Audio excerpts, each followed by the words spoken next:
Cybersecurity is not a technology problem, it's a human condition. Are you optimistic or are you concerned? For every step that you take down that investigative path, you have to be thinking, how will this stand up in court? Your evidence is the data. It must be a real struggle for people coming from an investigative mindset to get into the cyber and forensics world. You're asking yourself if you need to write a warrant, then perhaps you should write the warrant. We will continue to fall behind the curve if we don't have those layers of implementing that team sport concept. Most people talking about quantum at the moment, they're just saying, will we break cryptography? When quantum from a adversarial perspective is driving AI to create attacks, that's when you're going to have a problem.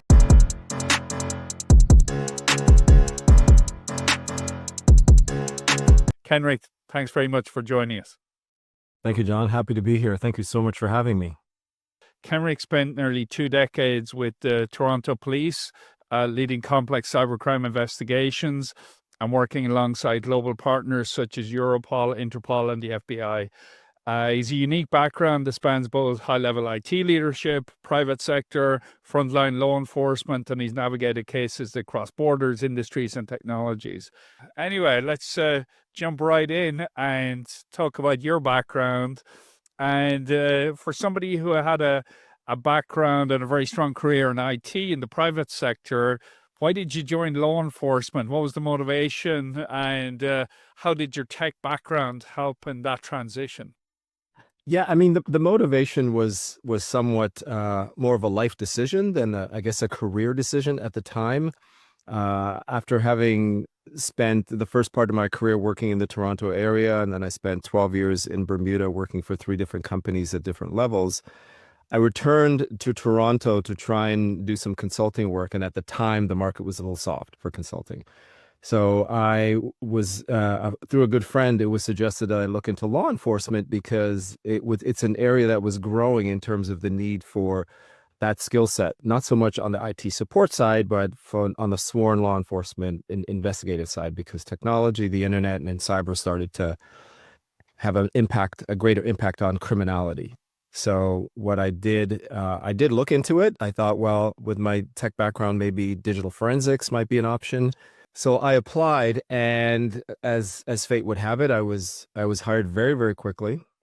And then about 6 months in, still on probation, mind you, I had a look at what was really involved with this whole digital forensics thing. And I knew very quickly that after the work that I did working in tech in the private sector, that doing digital forensics within law enforcement was really not for me. It's very important work in the investigative process in terms of from an evidentiary perspective. But I think I'm more of an adventurous spirit who wanted to, get out and peel back the layers in some of these investigations. So at the time, what I ended up doing was I got some good advice, and the advice was, take the investigative path, take all the courses, take all the training. And it served me well, because after taking major case management, forensic interviewing, search warrant writing, all the sort of the requisite courses to become a fully qualified criminal investigator, my agency started a cybercrime unit in 2014. And that was when, it was that aha moment where it's like, okay, now I know I'm here.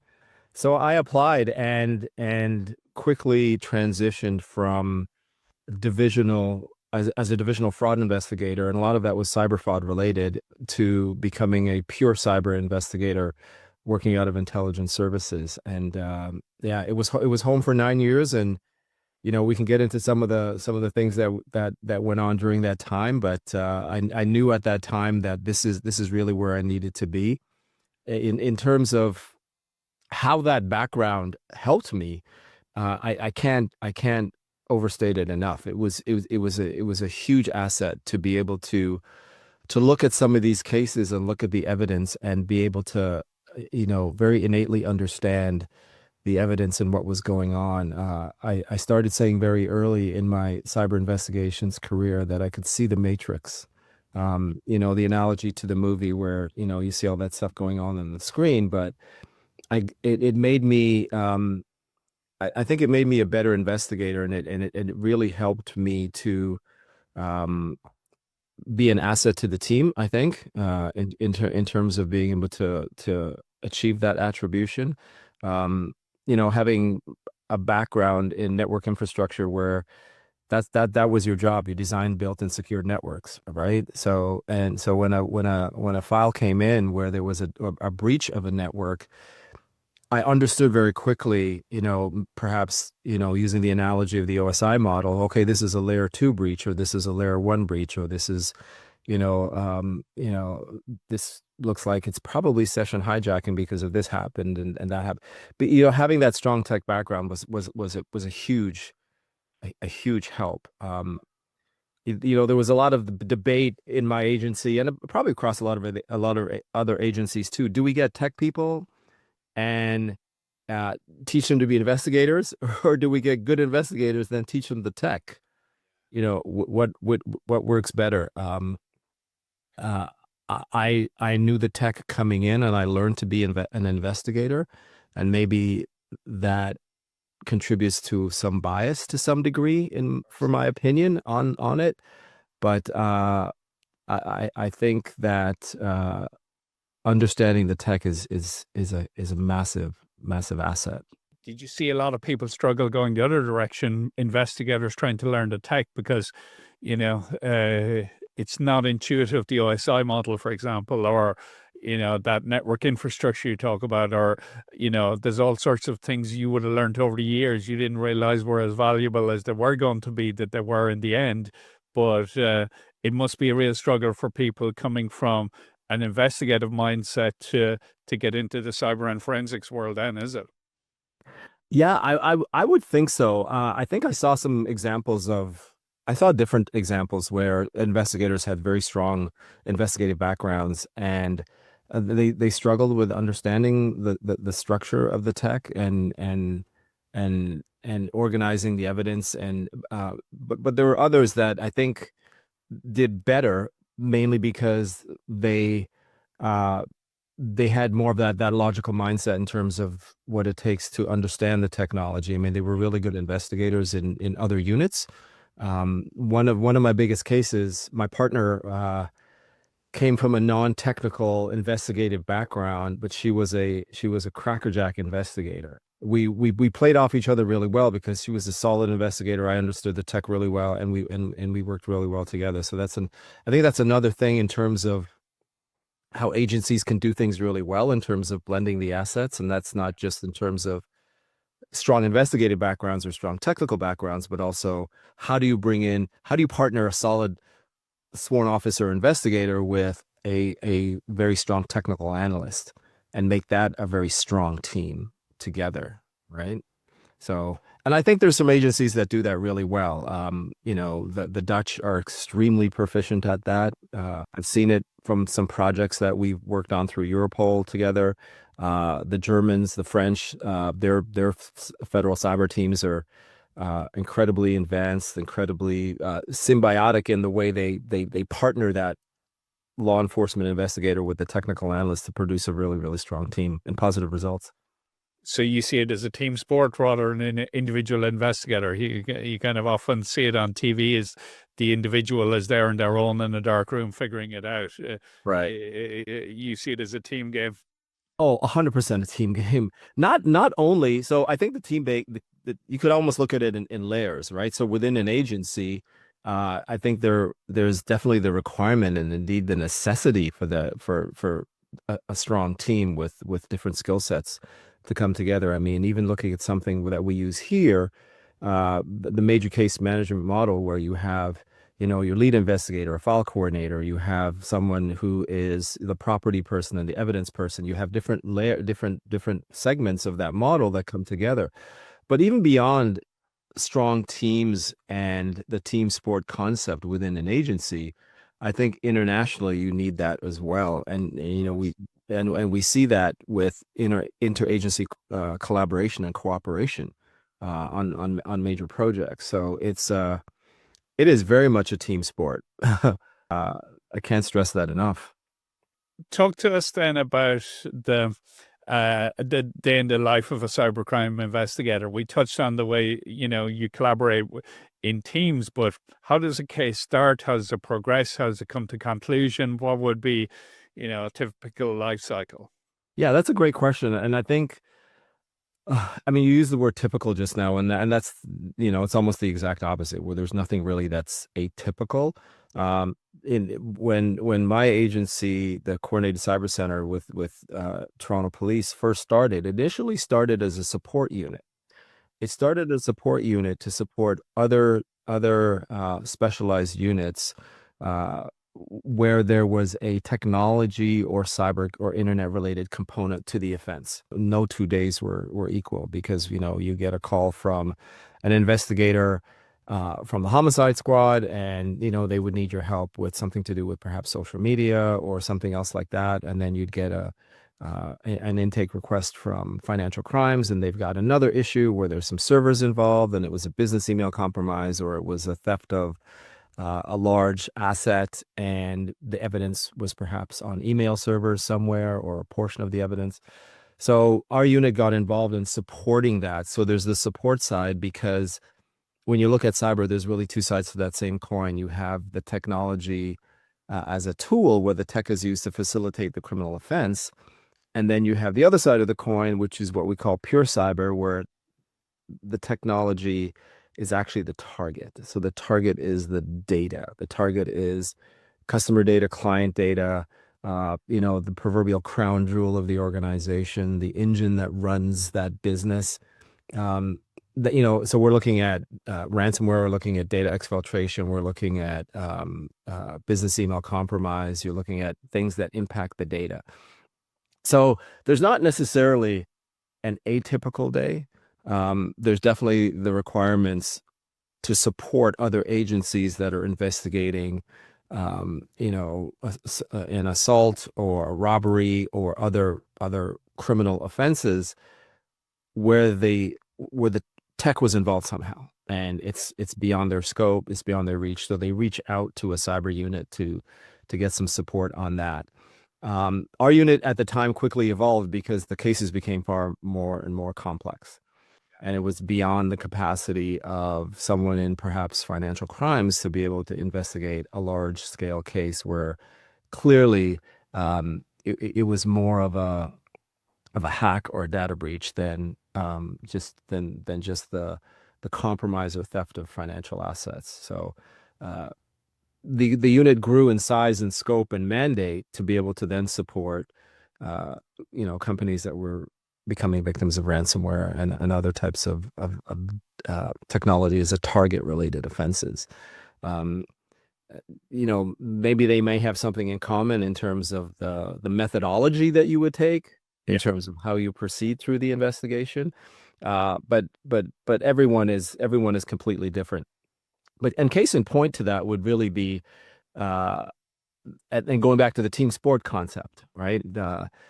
I remember one case where we had really good disclosure and through counsel, through breach counsel, of some indicators of compromise for this particular matter, and it was a business email compromise. And one of the things I did at the time was I shared the information with our Canadian counterpart at JCAT, the Joint Cyber Action Task Force at Europol, where if you can picture a giant room with a couple dozen countries, and all the country flags are hanging from the ceiling, so you can see what's going on. So I was curious to see if anybody else was seeing what my victim here in my jurisdiction had experienced. So the same day I received the evidence, I shared some of that through the normal prescribed channels of disclosure with JCAT, and the very next day I found out from my German counterparts that they had victims with the identical indicators of compromise. So now we know that, okay, these threat actors are targeting Canadian organizations, and they're targeting some in Germany. So let's have some conversations about what the next steps might look like. So very, very important. Nothing necessarily atypical, but again, re-emphasizing that team sport concept. It keeps it interesting, I'm sure. Absolutely. And now, Kenrick, you spend a lot of time advising police departments. And from when you started on this journey where cybercrime was a support, how do you seen that evolved, where the kind of help that other police departments use, the maturity of cybercrime investigator as a profession or a recognized skill set within police departments? Talk to us about that, and what you're seeing through the advice channel, and where you think we are in a maturity model of the role and the profession within law enforcement. Yeah, I think it's come a long way. When Toronto started their agency, they were the first.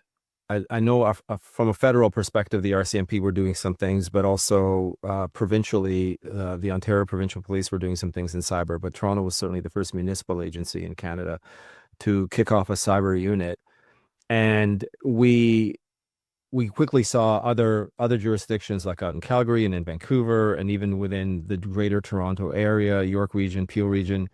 They started spinning up cyber teams as well, and there was a lot of cooperation in terms of, let's not reinvent the wheel. Come down, spend a day, see what we've done. The tech that we've standardized on, our policies, procedures, our forms. Here's our form. Take out our logo, put yours in. For things like account takeovers and different things like that. So there's definitely a lot of cooperation there. There was some conversations about what it would take to become a qualified law enforcement cyber investigator. Like what's the path in terms of knowledge, experience, training, et cetera.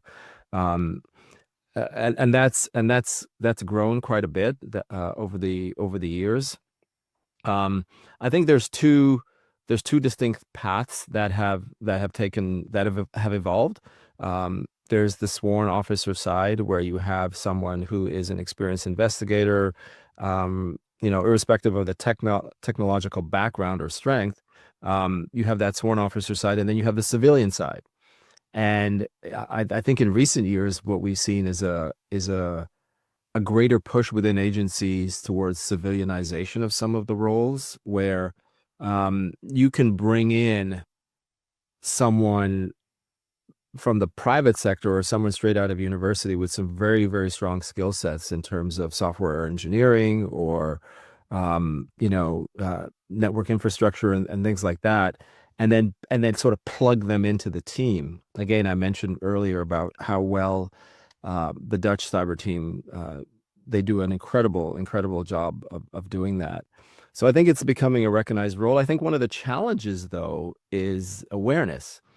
Because if you look from the outside, from a victim perspective, what happens a lot of times is that there may not be that engagement that's necessarily to have the criminal complaint filed and then have a proper investigation ensue, where victims may, and I don't have the statistics or the numbers, but I know it happened often, and I know it still does to a large degree, and it's lack of awareness in terms of what the public and generally the private sector, small, medium-sized businesses, generally, how they view law enforcement when it comes to cyber.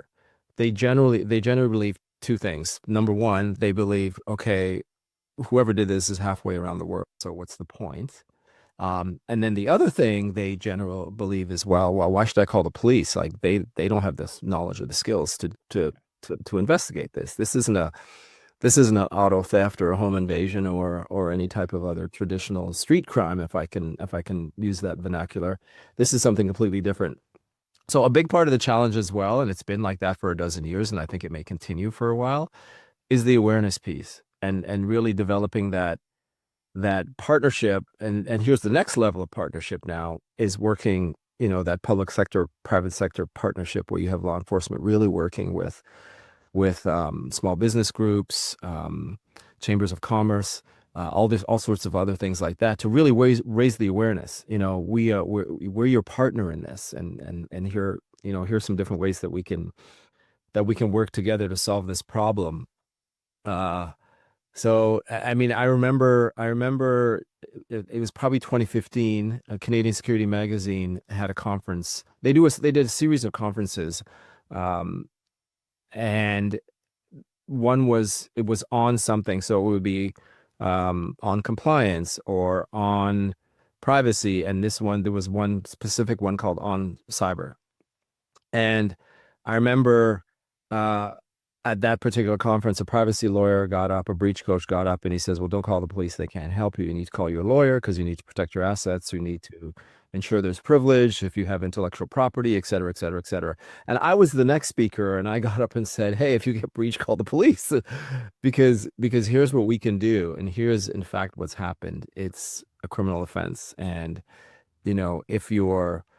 if your building was broken into and physical assets were taken, you would probably file a report.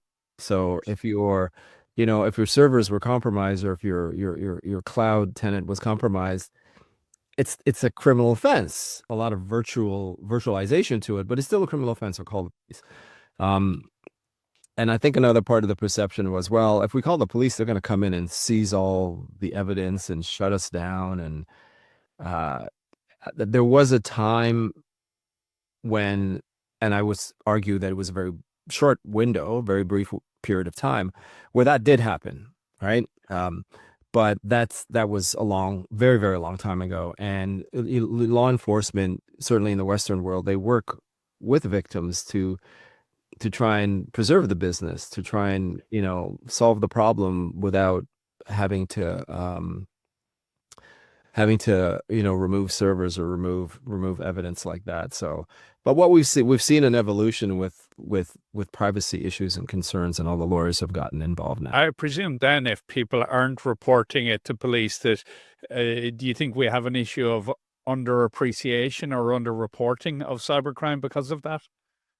I think there's an underreporting of crime in general. Okay, not just cybercrime. Yeah, I think there's an underreporting in cybercrime because of some of the things I mentioned previously. But I think one of the challenges also, and I don't know, I can't speak specifically to Europe or other jurisdictions, but certainly in Canada, and I think this translates well to the United States as well, is that there are different conduits or mechanisms for reporting. Certainly here in Canada, someone might think, well, this is a cyber fraud, so I'm going to call the Canadian Anti-Fraud Center, and I'm going to file a report. Or, we're a multinational Canadian-based company, and we're all over the place. I'm going to call the federal agency, so I'm going to call the RCMP. Or, I don't know, maybe it's a tax fraud, so they call Revenue Canada or something like that. So at the federal level, there's a lot of different mechanisms for reporting, and I think having better clarity on reporting is helpful. One of the things that we always use to evangelize really is local reporting. Local reporting is the first report. So get to know your local detachment, your local division, your local police agency. Find out if there's a cyber team. Find out if there's a cyber fraud team, and have a coffee with the investigator. Go out to some of these conferences and listen to some of these talks and ask the tough questions, so that when and include law enforcement from a reporting perspective in your playbook, right? From a regulatory perspective, there's probably a lot of folks that you need to reach out to in terms of stakeholders and like for example, in Canada, the Privacy Commissioner, the Office of the Privacy Commissioner is generally on, the call tree for who we need to contact in the wake of a breach. Law enforcement should be there as well. I would have thought, though, that with the prevalence of cyber insurance, that people will be much more inclined to report, because in order to make a claim, that they need to have law enforcement involved. Or does that tell you a lot of people aren't calling on their cyber insurance for various things, for various reasons?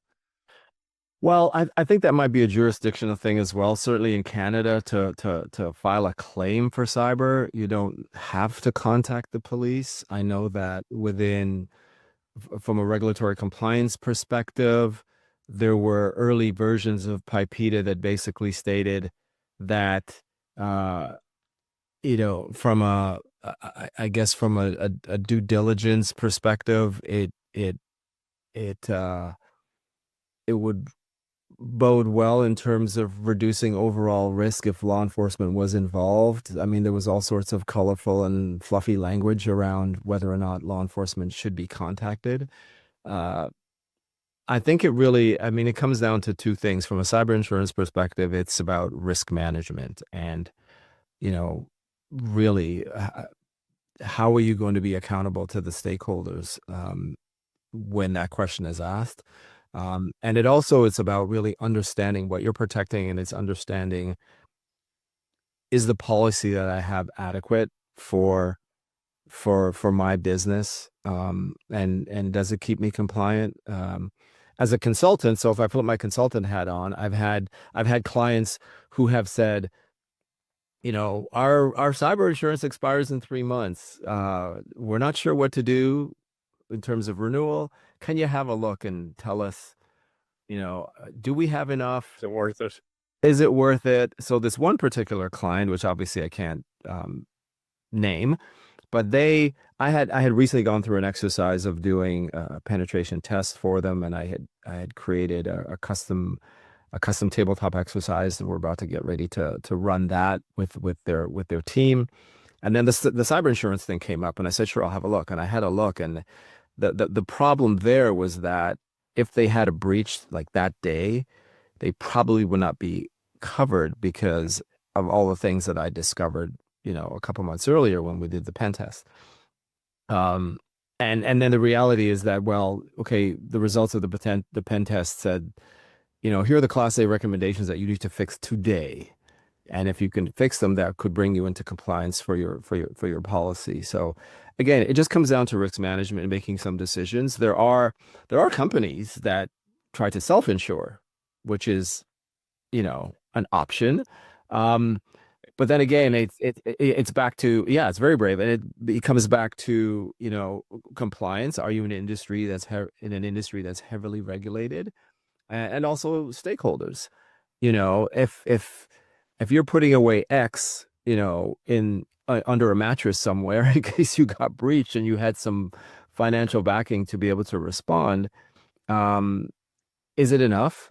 And you have to answer to the stakeholders, right? And well, why didn't we have a policy? Why, because the beauty about having the right cyber insurance policy is that, and it's like any other insurance, with one phone call you can activate quite a number of very specific and very skilled resources, and cyber is no different. And it's really, you can say, well, we're self-insuring, we have $1 million in the bank that's there specifically in case we get breached.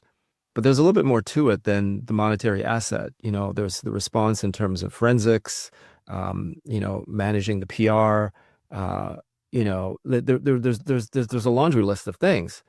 So it's more than just, writing a check. You kind of have to have that incident response playbook and ready to go. And more importantly, in my opinion, have it tested, which is, circling back to the tabletop exercises, they're very important. Interesting. And if you go back to earlier, you made a comment about, the room with the flags around the place, and how you were able to share information with your German counterparties. Then you discover, we're not alone on this. This is an international incident rather than just in country. Can you share any other examples or get into some of the detail around how, cross-border collaboration is really part of the cyber crime landscape, maybe even much more so than any other crime that a law enforcement agency has to deal with? 100%. I always say that one of the biggest differences between regular street crime and cyber is that with regular street crime, you could pretty much have everything happening in the same jurisdiction. And when I say everything, I mean from the victimization to the criminal complaint to identifying persons of interest to elevating that to identifying suspects to now gathering enough evidence to write a search warrant, gathering further evidence from the search warrant, making an arrest, putting that before the court, because now you've built a case that has a reasonable prospect of conviction, and working with your prosecutor to receive some level of quote unquote justice. Now, that can all happen in regular criminality in the same jurisdiction. You virtually never see that with cyber. You virtually never see that with cyber. I've seen it, but primarily with things like an insider threat, right? That can often happen in the same jurisdiction. But just about anything else with cybercrime is cross-border, is multi-jurisdiction. A packet does not see an international border. It doesn't really care. It jumps on the BGP protocol and it's gone. It's crossing borders, faster than someone with a really good passport and a frequent flyer card, so it's really, really important to have that cross-border coordination. The work that's being done at Europol with JCAT is a huge asset, and it's at a bare minimum. It would be great to have more countries involved. It would be great to have sort of satellite locations in different countries of things like that. We do have things like the Budapest Convention, which allows sharing of evidence between agencies that are part of that convention. We also have the MLAT, the Mutual Lateral Assistance Treaty, which allows law enforcement to partner with agencies in other jurisdictions to have them act on their behalf. I have a really good story about using an MLAT to help out one of my victims, and if I can share that really, really quickly. Yeah, please go ahead. So it was a Toronto-based large Canadian multinational, and they had been the victim of a business email compromise that I had been investigating. Several weeks later, they contacted me again. I thought it was an update on the existing case, but it was a new file. It was a ransomware.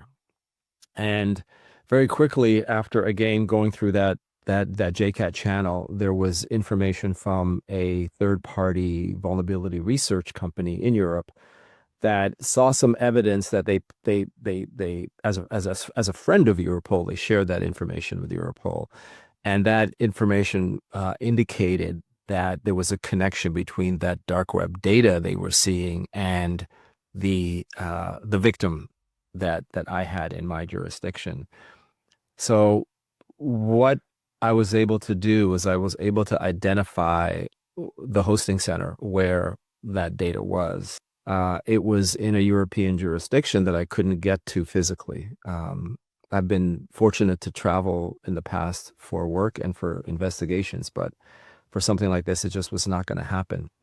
But what I was able to do was I was able to write an MLAT to this foreign jurisdiction. So once I drafted it, it was rubber stamped by the federal court here. It was sent to that country where it was endorsed in their court. And then law enforcement in that country, on the strength of that MLAT and the evidence I provided, were able to walk into the data center and basically decommission the infrastructure.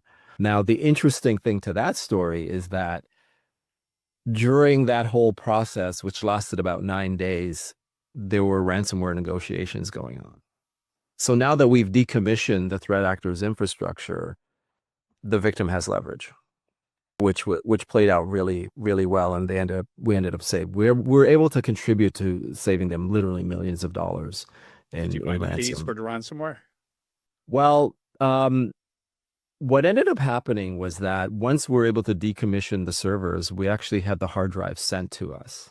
Right, we're able to. There was no plan on paying at the time. The plan was to let's remediate, let's rebuild our infrastructure on this side, but we need to because there was a small amount of exfiltration, so they were negotiating that side of it. But I was also working with them again through counsel to say, okay, look, I've identified where your data is. I'm going to try and get this thing decommissioned, right? And that's a win sometimes. I think that's another message that needs to get out there in terms of awareness. It's not necessarily always about putting handcuffs on the bad guys. That a win can also be taking down their infrastructure, because you have two things. Number one, they have to start over. But number two, a tremendous amount of evidence could be gathered from seizing that infrastructure, right?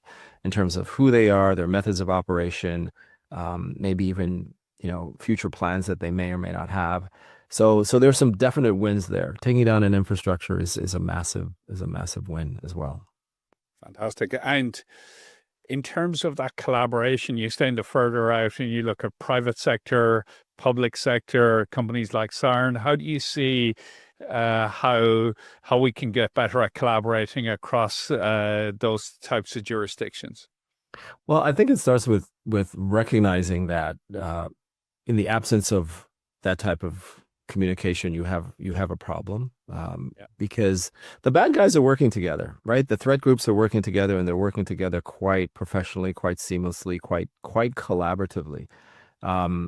And the other challenge is that, unlike street crime, where you have evidence in the form of physical evidence, in the forms of DNA or fibers or fingerprints or different things like that have their own arguable shelf life and volatility. Within the cyberspace, your evidence is the data. Yeah. And the challenge becomes that, okay, how do we secure this data? How do we preserve it in terms of continuity? How do we prepare it for court? How do we work with a prosecutor to help them understand digital evidence, right? And it becomes further complex because the evidence, which is data, there's just becoming more and more of it, right? There's becoming more and more of it, and not only in terms of volume, but in terms of sources, right? Gone are the days where you're gonna seize a cell phone, incident to arrest, forensically examine the cell phone, and find the smoking gun. It's becoming far more complex than that now, right?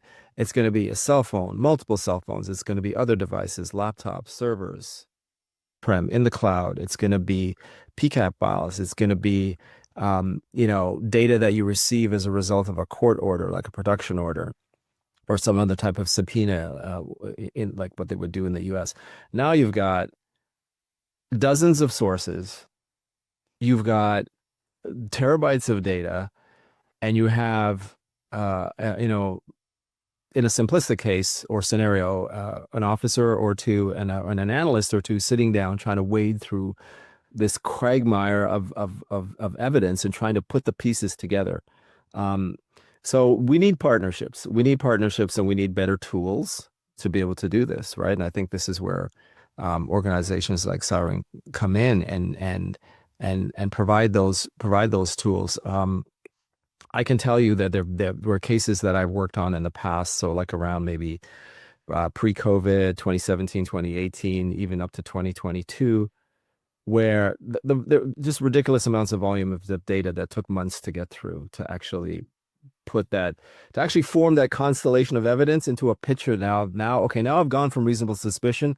I actually have reasonable grounds now. Now I can write a warrant. Now I can do this. Now I can do that. But with the right tool, that's now distilled down to days. You can do that in days, right? And the pace at which, and this is why it's important, the pace at which the threat groups are moving makes it incumbent upon law enforcement, government agencies, the private sector to work together, right? There's something, and it's the saying that I have on my LinkedIn profile. I say that, cybersecurity is not a technology problem. It's a human condition that will force all of us to work collaboratively at the pace of the adversary just to stay in the game.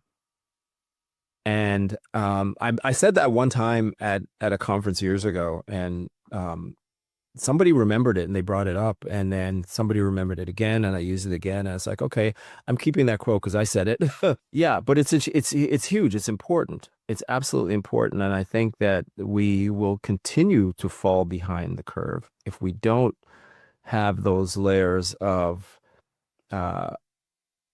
implementing that team sport concept internally within agencies, externally in terms of multiple agencies working together, but also now partnering with organizations that are developing advanced tools that can help short circuit that investigative path. Because by the time you doing it the old way, if I can call it that, by the time you do that, the bad guys are gone. They're already moving on to the next thing. We have to shorten that investigative cycle to the point of attribution, where you either have enough evidence to, make a physical arrest, or at least you have attribution where you can bring down a threat actor infrastructure, get the intelligence, make them start over. So, Kenrick, you're talking about how the problem has increased in complexity and scale. But if you look at the technologies we're bringing to bear to that problem, what are you excited about there? What do you think is interesting? What can the cybercrime investigator expect in their toolkit over the next year or two? Well, when it comes to cyber, I think there's the evidence. The evidence is generally very strong. By the time you actually have a proper case put together and you're ready to either bring down an infrastructure or work with a prosecutor to bring something credible before the courts, I think the challenge is that it's very difficult to manually, with human eyes, be able to take these desperate pieces of evidence. I call them constellations, right? You think of a constellation, the analogy is either it's a bunch of stars, but until you start connecting them and drawing the outline, you can't see actually, oh, that's Orion, or that's something else, or whatever it is. That's what these tools do. And a product like Siren does that very well, because it can tap into different data repositories of evidence and help you make those connections. What we're seeing as well in the threat actor environment is we're seeing how the threat actors are using AI, right? We're seeing how they're using it. We saw how they were using it in terms of reconnaissance, in terms of the first phase of the attack kill chain. Now we're seeing it in all aspects, how they're using AI. So now that makes it that more important that we start using AI in the tools that we're using, not just in terms of threat detection, but also in terms of the investigative process, right? In terms of being able to make those connections. We've got Jay Smith, John Smith, Joseph Smith. Are they all the same person? I don't know. Well, maybe an AI in the background doing some resolution might be able to help. We've got terabytes of data. We've got a link chart that is just absolutely massive. Now I need to summarize this to send that to the major case manager. But I also have like 5 other cases. Well, maybe AI can help summarize the report. And that's where these tools, can again contribute to short-circuiting the cycle of the investigative process, because these things take so much time and we have to get better and faster at doing it. That's where we're really excited about AI coming to the law enforcement side of the equation. As you said, on the threat side, it's there, and Oh, absolutely. so we need more automation, more AI, more capability to get through the caseload, because the caseload is growing, and we need to help people get through it quicker. Yeah, the caseload is growing not only in volume, but the caseload is growing in terms of complexity. And that's what AI is doing in terms of its impact on cybercrime. It's not creating new crime. We haven't seen that. We haven't seen that yet. I'll tell you in a second when I think we're going to see it. But what we're seeing is the AI impact on cybercrime is increasing volume. It's increasing the veracity of the attacks. It's increasing the ability to be able to recon quickly and target very, very specifically. So we're seeing it. We're not seeing any new crime. We're going to probably see new crime when you have more quantum. This is just my humble opinion. When quantum, from a adversarial perspective, is driving AI to create attacks, that's when you're going to have a problem, because then you're going to start seeing, in my opinion, you're going to start seeing some pretty new and innovative types of attacks, and now it's a trickle down. Now you're going to have to it took us long enough to get tools in the toolbox in terms of criminal code charges that could be laid. Now, if we fast forward to quantum-enabled AI cyber attacks, how do you even sort of quantify that and create case law and write laws and create amendments to the criminal code so that law enforcement can actually lay charges? It's going to be quite challenging. So I think we have to there needs to be teams of people, think tanks that are thinking that far ahead, because it's coming.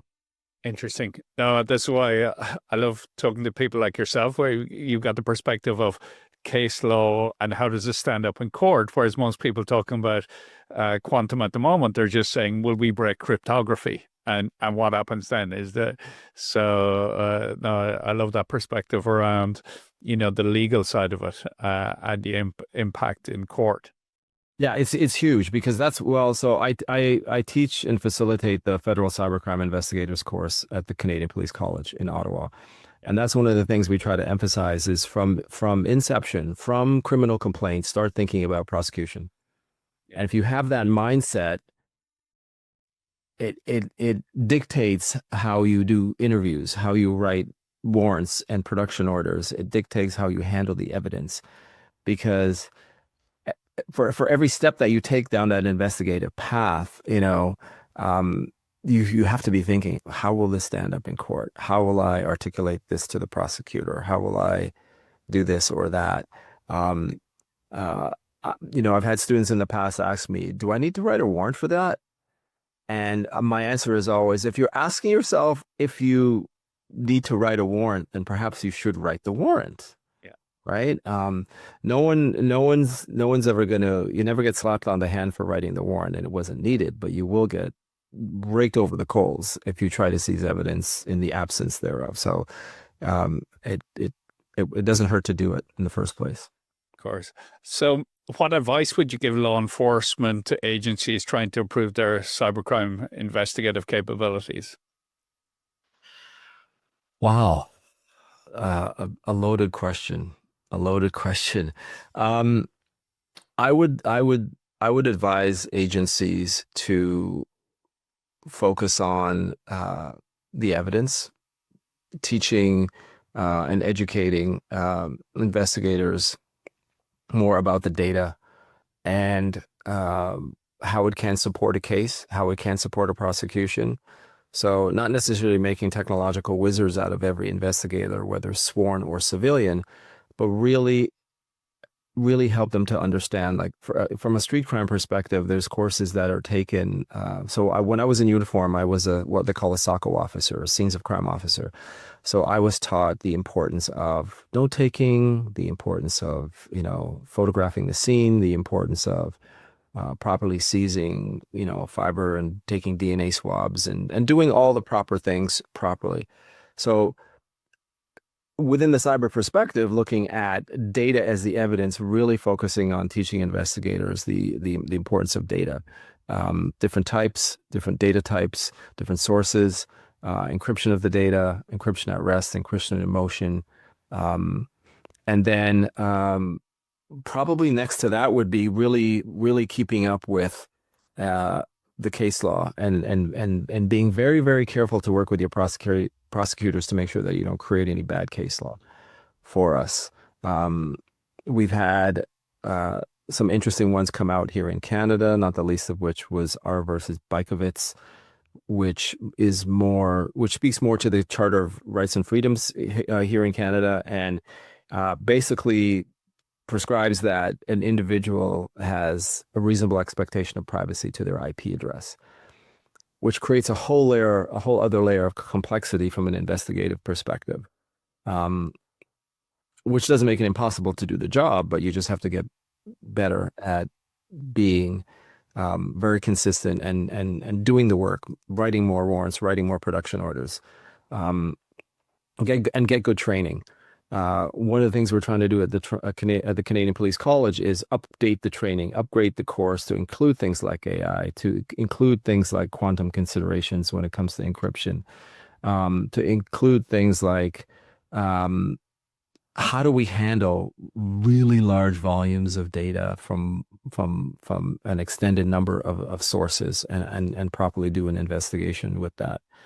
So training is important as well. And don't be concerned about reinventing the wheel, because make connections, because you can make connections through JCAT and Europol, and you can look at other agencies that are doing it well, right? Take the time, spend the money, sit down with the folks at in the Netherlands at the Dutch cyber team, the German team, the French team, and see what they're doing, because they're doing some incredibly good things that other jurisdictions can learn from. Fantastic. And when you think about the future cybercrime investigations, are you optimistic or are you concerned?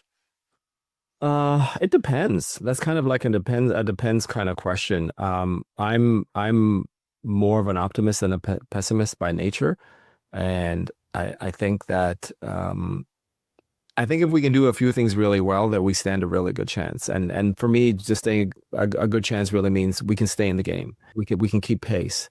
The collaboration piece is important. Bringing in the right resources, training, education, public sector, private sector partnerships are very important. And I don't think we take advantage of academia well enough. We need to get into the colleges and universities and have the conversations. I can't tell you how many times I've had young people say to me, how do I do what you do? I like what you do. How do I get there? How do I do that? Right? So be proactive about those partnerships and those relationships and have those conversations.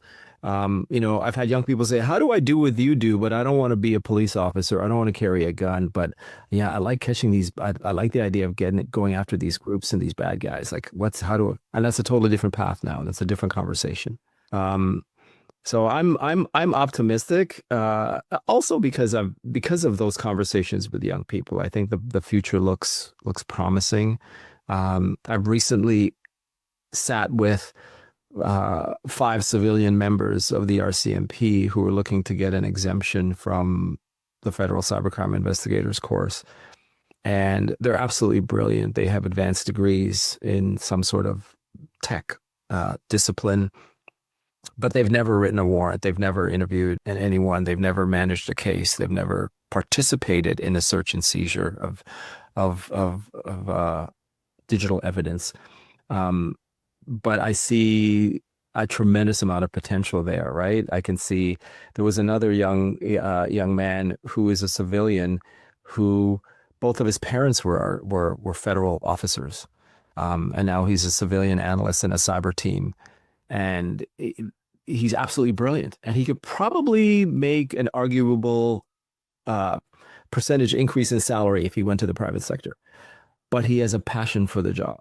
He has a passion for casework and investigations and really making a difference. So I think it'd be great to, for law enforcement to try and, whether it's through the recruiting or training and education sections within different agencies, get into academia and find these diamonds in the rough and work with them on internships and mentorship programs. And they do it in the private sector, right? And it works. And it works. They go in, there's, I don't know about, there's budget for signing bonuses at police agencies and different things like that, but there's other incentives. And you will find the ones who are in it out of their heart and out of their passion, right? They're not necessarily in it for the money. Because with the skill sets they have, they could go elsewhere. Those are the people we need. And I think there's a lot of them out there. So that's fueling my optimism. Excellent. Excellent. Good to be optimistic. And finally, what's your most urgent technological ask, if you're to have one on behalf of the community, whether it's possible or not? We don't mind. Oh, wow. That's another good question. And there might be a list. And I know we don't have enough time to go through a list. I think the first thing would probably be to make steps toward reducing the amount of the proverbial 0 days that are out there. I think within technology companies, both hardware and software, there's a drive to get to market.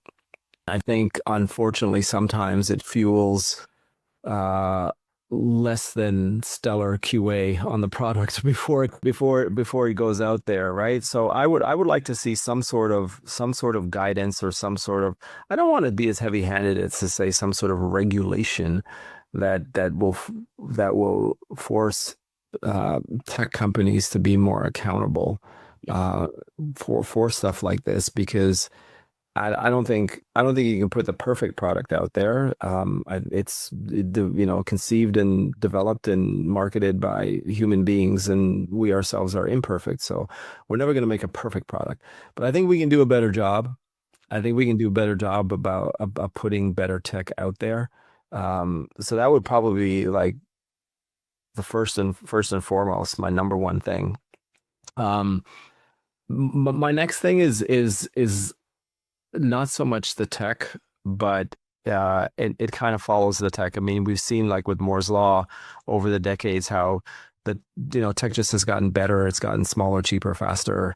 But then software, both operating system and application, has always kind of lagged behind the pace of hardware development. I don't know in what universe this is possible, but I'd like to see that gap narrowed, where we have the NVIDIAs of the world creating these great technologies. And I bought an Apple MacBook, an M1, just when I was leaving law enforcement, as a sort of like a retirement gift to myself, a pretty beefy computer. And then within no time, the M2, then the M3. So that tech is moving very, very quickly. It'd be nice to see the really good, secure operating system and application software moving at that same pace as well, or lagging a little less behind. And I think that will definitely help from a cyber vulnerability perspective as well. And then probably lastly, again, it impacts the tech, but it's not super tech. It's the judiciary. I'd like to see the courts move a little bit faster with what's happening when it comes to laws and case law and things that support investigations, so that we have better tools and better cooperation internationally. And maybe look at separate extradition when it comes to cyber. I think we kind of need to work better when it comes to stuff like that, and then not necessarily lower the bar. I had a case one time where we ended up arresting this individual here in Canada, and he victimized to the tune of tens of millions of dollars, U.S. citizens. But as the investigation matured, it was discovered that a lot of that victimization was when this individual was a young offender. And this agency kind of, they were tracking, but then they declined to extradite, because they just, as a policy, they don't extradite young offenders, and I get that. They're just kids, really. But then there needs to be something else. Or how are we going to teach these young people to use their powers for good, and not bad stuff? So Recruit them into policing. Which has been done to different levels. We had a matter that we worked on a long time ago with the FBI, and the individual was here in Canada, and we ended up working with the FBI. I was actually the property officer on that case, and after the thing went through the courts, we actually worked with that young person who was in university at the time, to come in and work with our team. So we got cyber officers from about half a dozen different agencies in the same room, and basically he set up some virtual servers with Easter eggs and allowed us about 15 minutes to go at each IP to see how far we could get, and then said, okay, this is how I would do it. And we were able to learn from that process in terms of the path a potential threat actor could take, and also the evidence trail that they're leaving behind. So those types of things actually really work. So if you're not going to extradite a young offender, there has to be something else. For street crime back in the day, we used to call it the youth diversion program. So maybe there's something for cyber for that. There are resources there that can be used. I mean, you flip them to the good side, away from the dark side, and then we start narrowing that gap even further at a better pace. Fantastic. Well, on that optimistic note, Kenrick, we'll leave it there. And thanks for joining us on the Cyber Investigators podcast. It's a great conversation. Oh, thank you so much for having me. It was an absolute privilege.